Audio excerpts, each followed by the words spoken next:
My name's Rebecca Lundberg. I am a professional solar installer and a board member for MRES. And my master's degree is in education, so I really delight in having the privilege of doing this event each year to help people learn about solar, whether it's at the volunteer training here or homeowners at the Eco Experience. How many of you are here for the first time to help our MRES at the Eco Experience? Excellent, thank you very much. How many of you were here last year or the year before as volunteers? Great, see, they're back. It wasn't that bad. And how many of you are professional solar installers in your line of work? Look around. So there's lots of experts here, and there will be an opportunity at the end of the night for you to ask the expert. I did try to find out who was convening that, and I wasn't answered, but there will be an opportunity for you to ask questions. My intent here is to give you just a broad overview of what to expect as a volunteer. I know you have a lot of questions, and so this isn't the time to ask them. I'm going to give you a broad overview to build the foundation so that other people know the basics, and then you can ask questions at the end. If I have a particular slide that I haven't covered or you're uncertain about something I've said, of course you can ask a question about that. The intent is to cover some basics here in about 30 minutes. So basically, last year we had 300,000 Minnesotans come through the Eco Experience building at the Minnesota State Fair. It's the second most popular exhibit at the State Fair, second only to the Miracle of Birth Center, which is hard to beat. The Eco Experience is also one of the most attended educational exhibits in the country. Lots of other places around the country have come to visit our Eco Experience to see how we do it because it's almost entirely funded by volunteers and staffed by volunteers, which is pretty phenomenal. So thank you for volunteering to help us. We couldn't do it without you, sincerely. We couldn't do it without you. One of the biggest sort of places of stress is that you don't really know what to expect because you haven't maybe done it before, or because there are 300,000 people who could come at you with 300,000 different kinds of things and you don't really know what that's going to be. And that's kind of part of the fun. What you should expect is some general questions about renewable energy, very general questions. Some of the people might have more complicated questions than you know the answer to, and that's okay, because you have resources available to you. Eric mentioned that there would always be a lead person and that many of the board members would be there as a lead role, and we'll be wearing a blue shirt. Yours is cranberry colored or a different color from a previous year. Ours will be notably sky blue. And so you'll always have a lead volunteer on the shift, and if the question is challenging and you don't know the answer, you do know who the expert is. So you just bring the person to the person who does know the answer. So don't be worried about questions that are too hard. You can expect for people to show up with an enthusiasm for renewable energy. And that's something that we want to encourage. You're here because of a level of enthusiasm for it, and we want to encourage other people to share in that enthusiasm. So be happy to be there, not scared to be there. There are a few other kinds of questions that surprised me the first year. The Eco Experience was basically my first introduction to helping Minnesotans with solar. When I first started my solar business, this was one of the first things that I volunteered to do. And I also wasn't an expert at the time. So it surprised me a little bit when people came up to me and asked me how much solar would fit on their roof, because I had no idea where they lived. And they were serious. And so I want you to know that some people will ask you that. And so we're not expecting you to know the answer, but what you could say is, well, we need about 85 square feet per kilowatt. And then they're going to follow up and say, well, what's that mean? So it's a never-ending list of questions, no worries. People are going to ask you site-specific questions. You'll learn some of the answers. You'll learn some of the things tonight that you'll be able to use as answers, and you can still help them maintain their enthusiasm to go ask a solar installer more specifics about their site, or a site assessor. Another thing that I was really surprised about the first year is when people came up to me engineering sorts of people, and they were really excited about their nanotechnology that they were doing at home. And I thought they were asking me questions which I had no idea how to answer. But over the 12 days of the fair, I learned that really this was a version of enthusiasm. They were coming to tell me about something they were excited about. And they really weren't asking me for anything except a listening ear. So knowing that, you can smile and you can listen and you can try to be part of the conversation, but understand they aren't asking you to reinvent some kind of rocket science thing that's going to make $1 million. They're wanting to share their idea with you. Maybe you have input or maybe you don't, and that's okay. They came to talk to somebody because they're excited. Don't lose sight of that. Don't be nervous if you don't understand what they're talking about. It's perfectly fine. And if they really do have a question, go look for the person in the blue shirt. So, does solar work in Minnesota? My first year at the fair, this was the #1 question. In fact, they stated it a little bit differently. People came by and they said to me, solar doesn't really work here. We have snow. So, one of the things you can do is help educate people that yes, indeed, we have snow, and yes, indeed, solar works in Minnesota. So this map is a picture of the entire world, and it doesn't matter that you can't read the little fine print in the key. The darker the red, the more solar power hits the planet in that space. So Africa is a great place for solar power. We talk about solar in terms of peak sun hours a day. And we have an organization called NREL, National Renewable Energy Labs, NREL, and they do a lot of data collection about renewable energy. And one of the things they've done is analyze how much sun energy hits the planet on various spots, in various spots.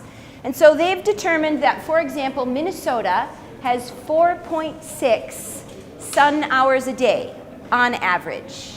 Now we have longer days in the summer, so we have more sun in the summer. We have shorter days in the winter, not necessarily less sun. We have sunny winter days too, but shorter days. But on average, year-round, counting rain and nighttime and all of that, we have on average 4.6 sun hours a day.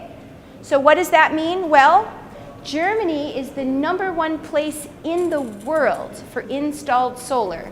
They have 3.1 sun hours. Clearly, Germany doesn't have so much solar because they have so much sun, because they have 50% less than we do. Germany has so much solar because they have political will. Germany doesn't have natural gas or coal. They get their primary energy, which is natural gas, from a pipeline that goes through the Ukraine and Russia. And 3 winters in a row, their energy got turned off because there was a spat happening. And they decided that wasn't good for their country and they needed to become energy independent, and they decided to invest in solar. But Minnesota has 50% more sun than Germany, 4.6 sun hours. That's a really important thing to remember. New Jersey is booming for solar right now. They're the second biggest market for solar behind California. Germany has 4.7 sun hours a day. We're very, very close to the resource that New Jersey has, and so plenty of sun for solar to work well. As a comparison, Colorado has 5.4 sun hours, more sun than we do, to be sure. But there's nothing we can do about how much sun we get, except for use what we have as a natural resource. Here are some general benefits to solar energy, and it doesn't matter what kind of solar energy you're talking about. Solar energy reduces pollution because we don't have to burn something to use the energy. So therefore, it helps us conserve fossil fuels. We might not be able to power a jetliner or a passenger airplane tomorrow with solar cells, but we certainly can power cars and houses with solar. So we can save the fossil fuels for places we really need them. Using renewable energy helps us live more sustainably on the planet. We're providing our own energy as a country, and it helps fix the cost of rising energy resources.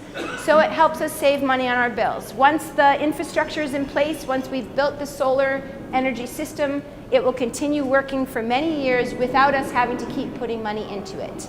So these are general benefits for solar and really renewable energy in general. So there are really 4 topics of solar that I'm going to cover very, very briefly.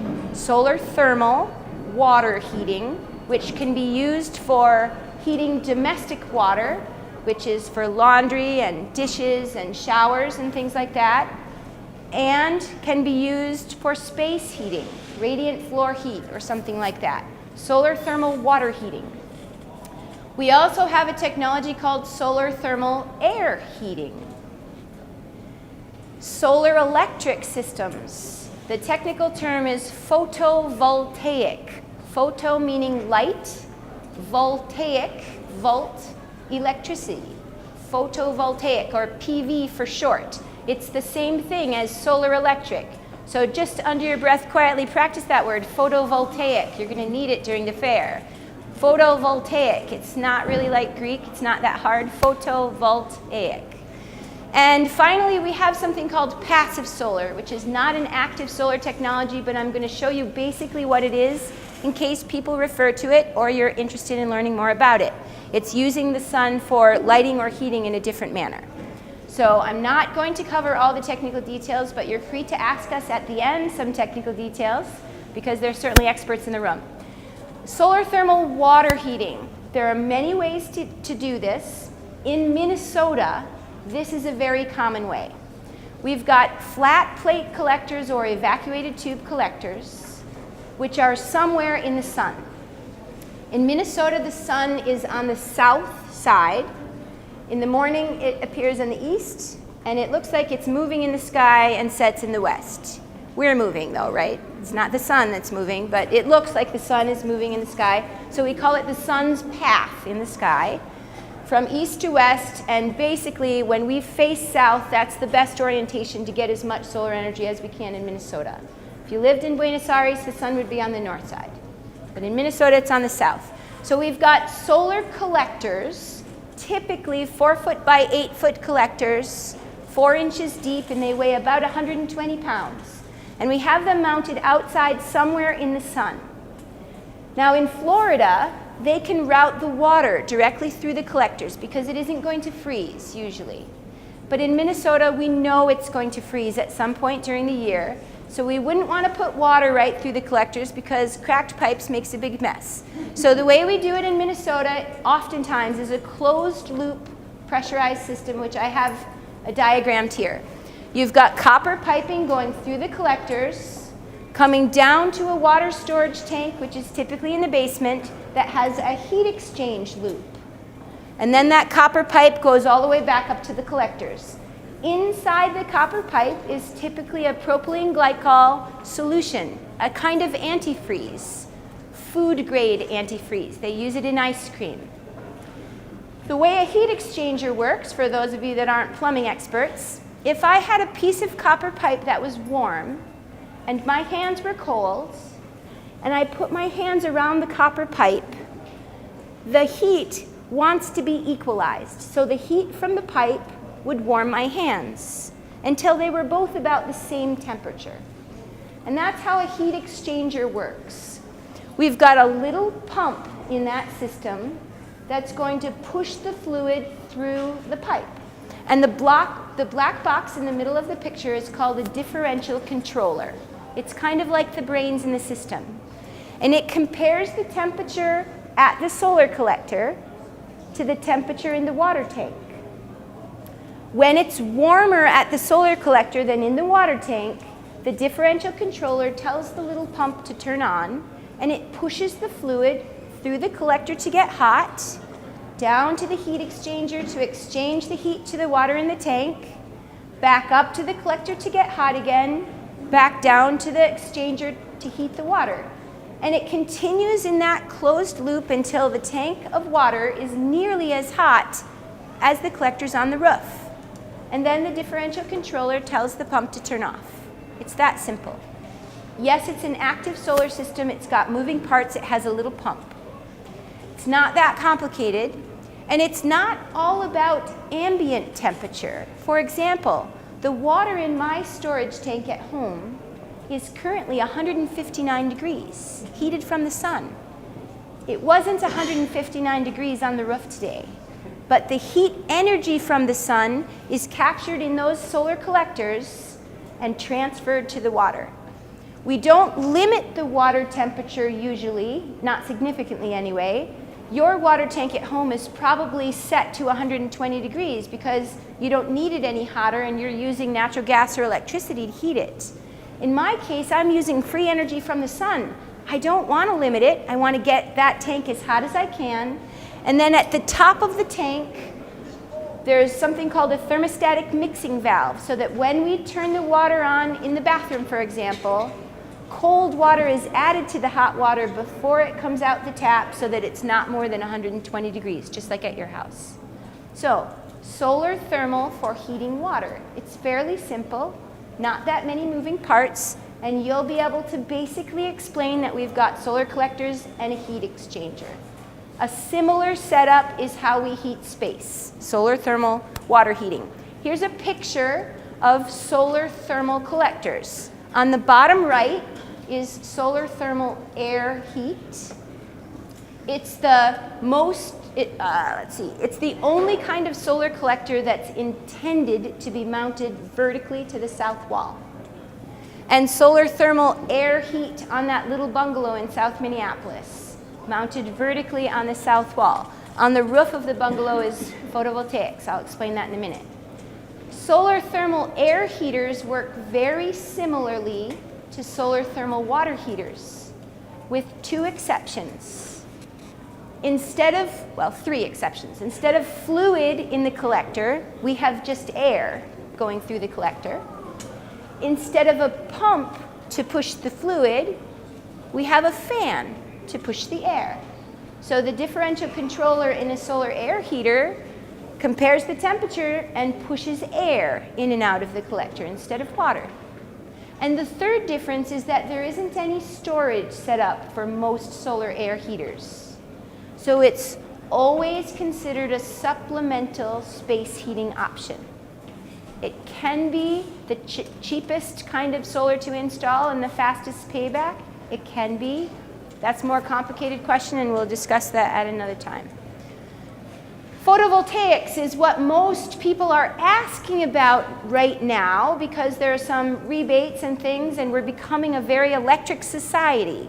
So people want to know about this. But they're referring to the solar collectors, or the solar panels, if you will, from the 70s that their dad had on the farm, and those were water heaters. So it's really important for you to understand that they're different and help people to understand. You'll have examples at the table at the state fair to show you, and I'll show you what that's going to look like in a little bit. So photovoltaics can be hooked up in many different ways also. I'm going to show you the simplest, most common way. So we've got solar modules, which are most often 3 foot by 5 foot, 1.25 inches deep, and they weigh about 35 pounds. We have solar modules, and inside those there are little silicon cells that respond to the light energy from the sun. It's interesting that the photovoltaic effect, the fact that silicon responds to light energy and generates electricity, was discovered in the 1870s. It's not new technology, surprisingly. It's just kind of new here. So we have solar modules outside, again, in the sun. When the sunlight strikes the module, it makes a little flow of direct current electricity, which is like batteries.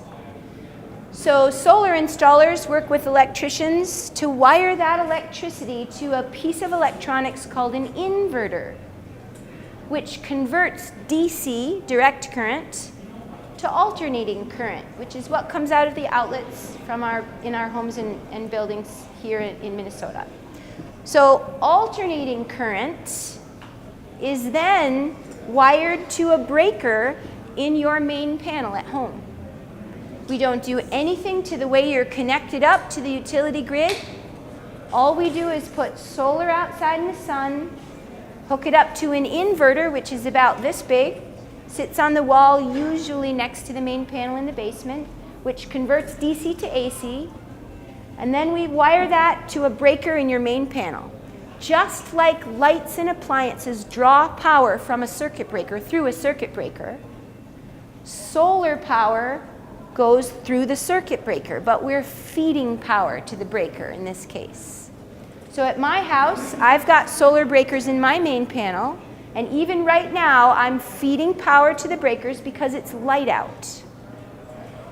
The power travels up the bus bar in my main panel. If any of the breakers in my house are drawing for power, maybe my refrigerator cycled on or something, my solar power first goes to my house. If my house isn't using it because I'm not home and everything's off, the solar power feeds the breaker, travels up the bus bar, all the way up to the main breaker, goes out the main breaker through the meter and spins the meter backwards, literally. And I send power to my neighbor's house. The utility keeps track of how much power I sent them and how much power they send me, and at the end of the month, my bill is based on the difference. People are surprised that that's legal, actually. And they ask me a lot, is that legal? Yes, it is. In fact, it's state law that we're allowed to connect up a safe UL-listed solar system to the grid without really any questions, up to 40 kilowatts, which is approximately 200 solar panels. State law that we're allowed to do it. State law also says that the utility will buy it from you at retail rate. Whatever you pay for electricity is what they credit your bill at for the power you sent them. So it's really awesome. And state law allows it, and in fact, some utilities will even help pay for you to put it in. Yes, in fact, last month I got a $29 check instead of a bill. And not only is my house and my office powered by the sun, but my car is powered by the sun, and I still got a check.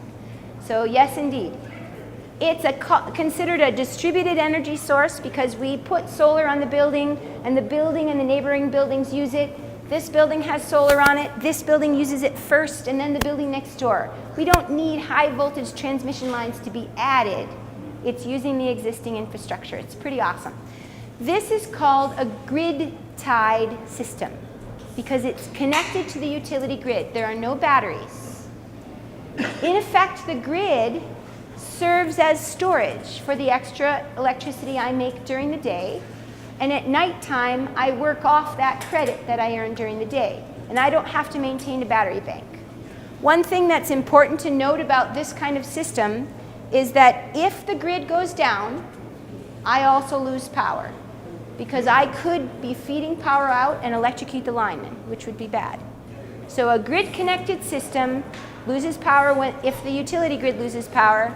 But yes, we could hook a photovoltaic system up to include some batteries. We could do a grid tied with a battery backup. We could do an off-grid system with no grid at all. Here are some quick pictures about ways that we can mount solar. We can mount it on the roof. We can mount it on the ground or on a pole in the ground, which is then adjustable. We can mount it on the awning. See at the top? There's a house in Minneapolis that has an awning on it. I just want to really briefly cover what passive solar is. Passive solar is the idea that you can use the energy from the sun without any moving parts. For example, a skylight is an example of passive solar. You're letting natural light into the building intentionally. Here a building is designed with an overhang, and you can see the little sketch. The overhang is designed specifically to allow winter sun in when the sun is low in the sky. The summer sun is very high in the sky, and the awning blocks the summer sun. That's considered a passive solar design. Here is a map of the Eco Experience exhibit at the Minnesota State Fair. The big green area in the middle is the clear story inside the building where the anchor exhibit is. The building has the entrance on the south side, and we've got two areas of front yard. So you see the circle there is the Minnesota Renewable Energy Society's front yard exhibit, where many of you will be stationed as volunteers. There on the west side of the exhibit is another part of our outside display for MRES.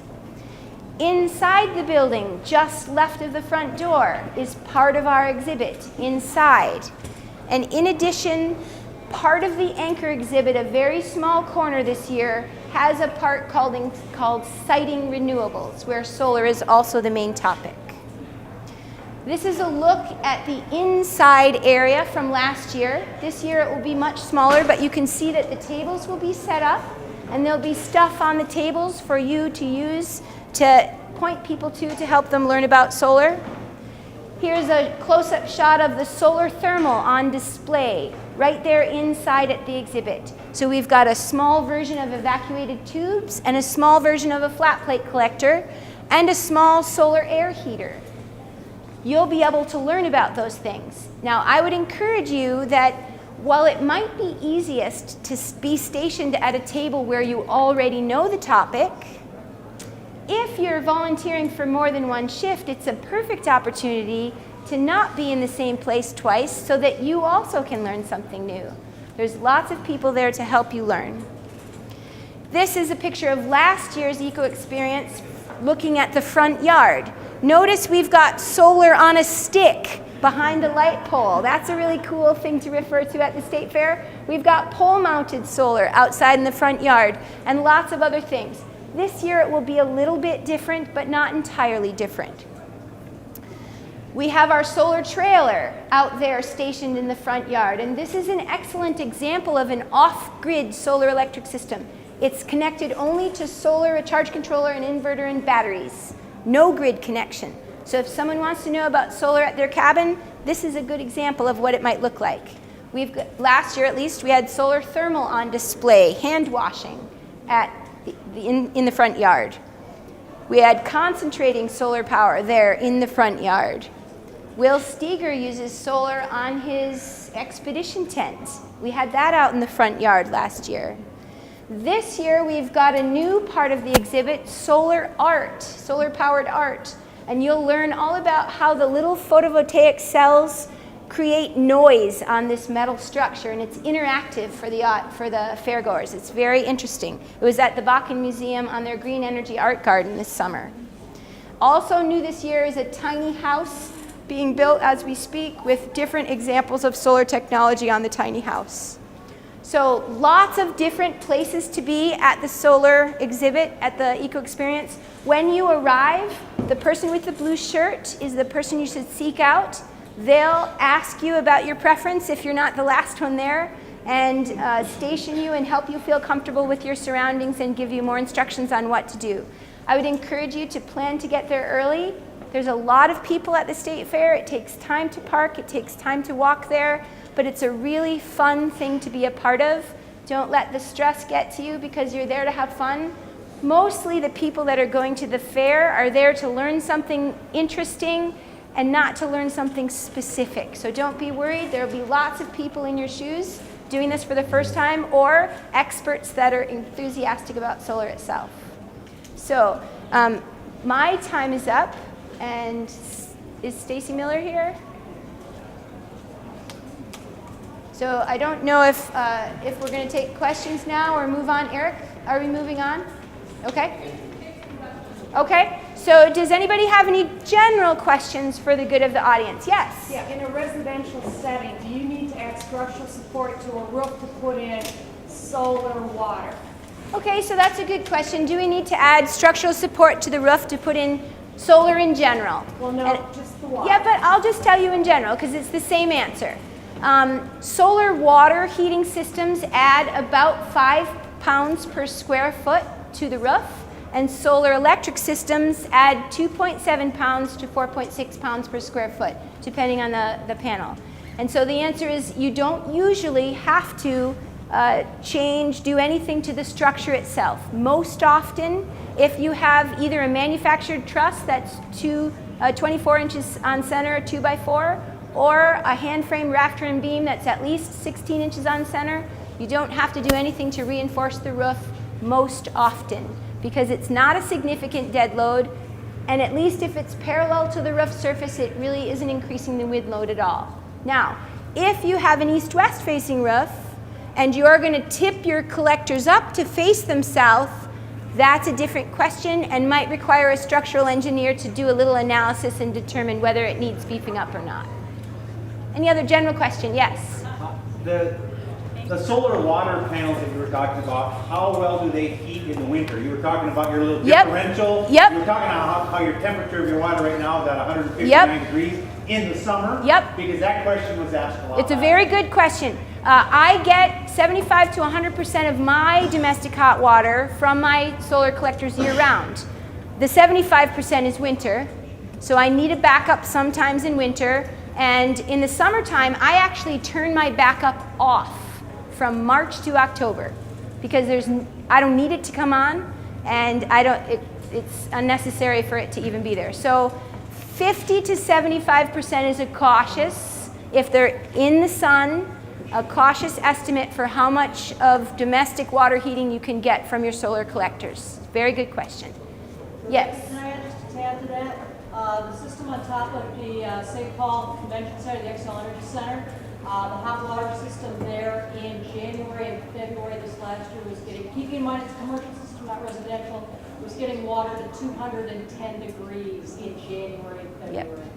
So again, very good. It's not ambient temperature. Now, the question there is, how much water do you need in the winter? It's an interesting thing that year-round, our domestic water needs are very stable. It feels like we take longer hot showers in the wintertime, but in the summertime, we sweat more, we go through more clothes, we go to the beach, we have towels, so we're doing more laundry. So we really use about the same amount of domestic hot water year-round, and for that reason, the first best use for solar water heating is domestic use, not space heat.